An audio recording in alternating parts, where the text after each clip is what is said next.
I think Robert. I spoke to Robert, but I think he did not understand me, and he said that he don't want to represent me because my case is kind of the mother.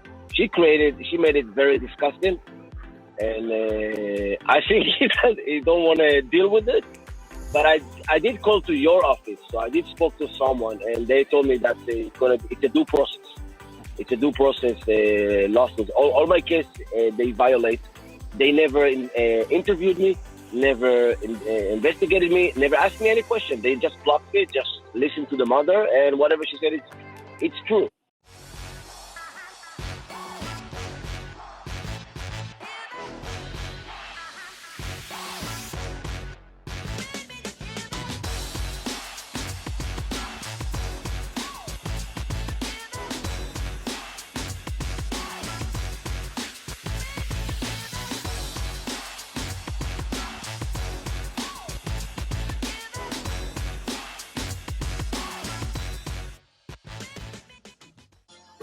Okay, we're back. This is Attorney Vincent Davis.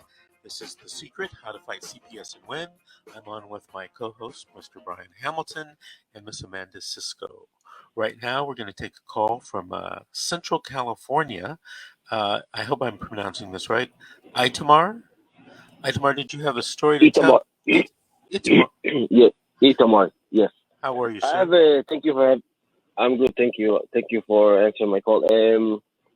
So I have a story and a question to ask.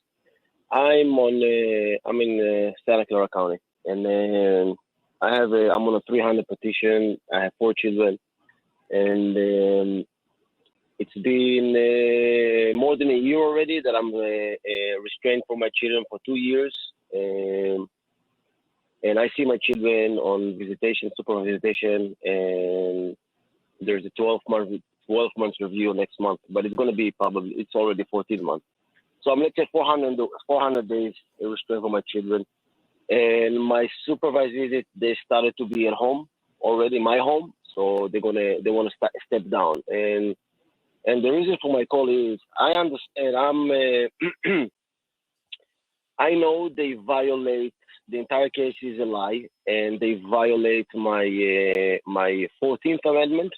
I don't know about the 4th Amendment, but the 4th Amendment, it's clearly, and I can share one information is that on a deposition report from last August that they represented the judge, and I didn't aware of it. I thought they knew, but they said on the position that I have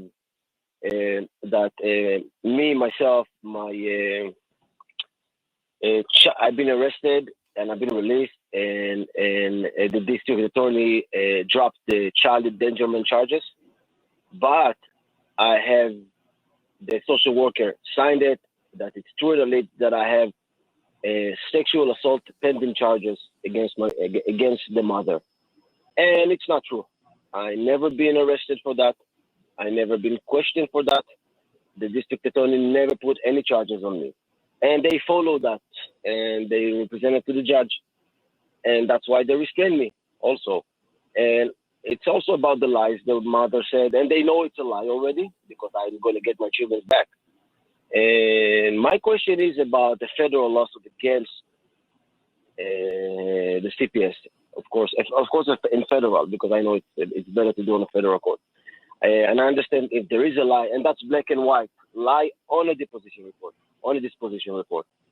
that they represent that I have criminal charges, and I never had any. If everybody check, I have no criminal history, no criminal charges, no substance abuse history, no nothing, no mental, no nothing. Just a law-abiding citizen with 4 children.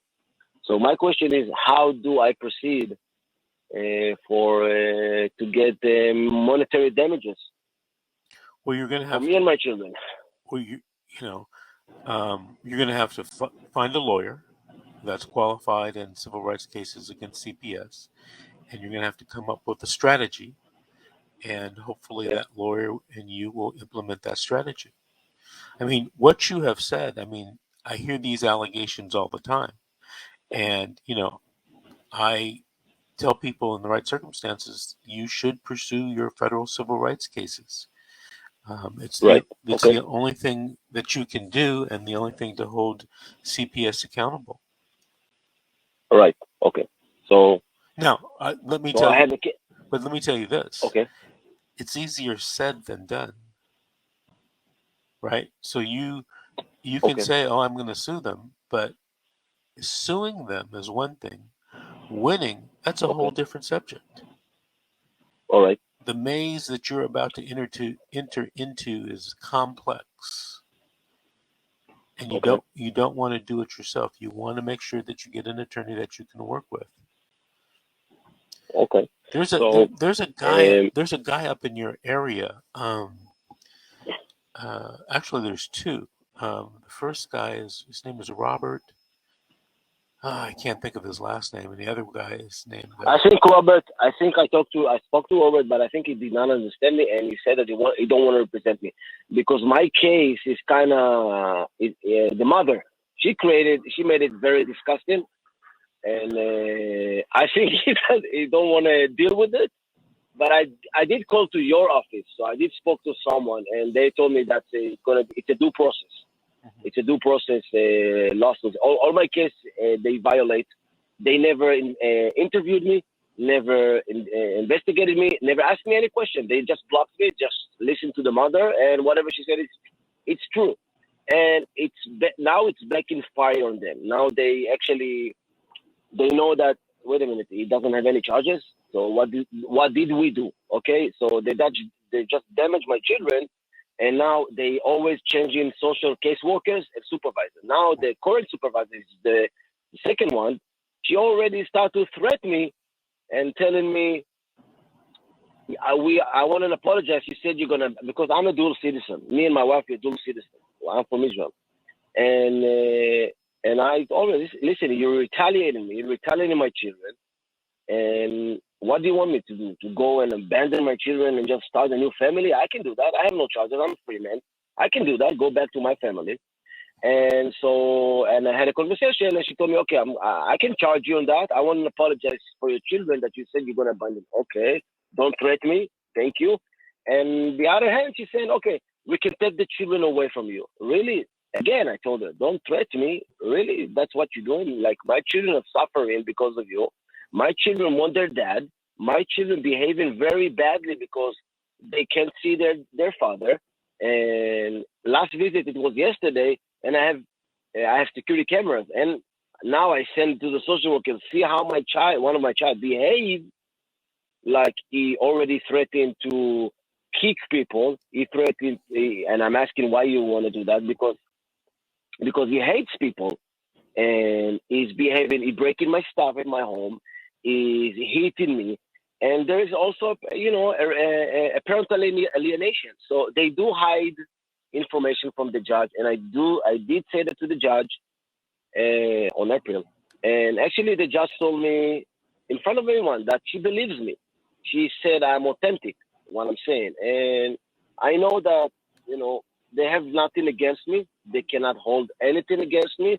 They just open a case with nothing, and they know the other side. Now, this case, I know it's said and done. I will get my children back either way, but they already told me they want to close this case 50-50.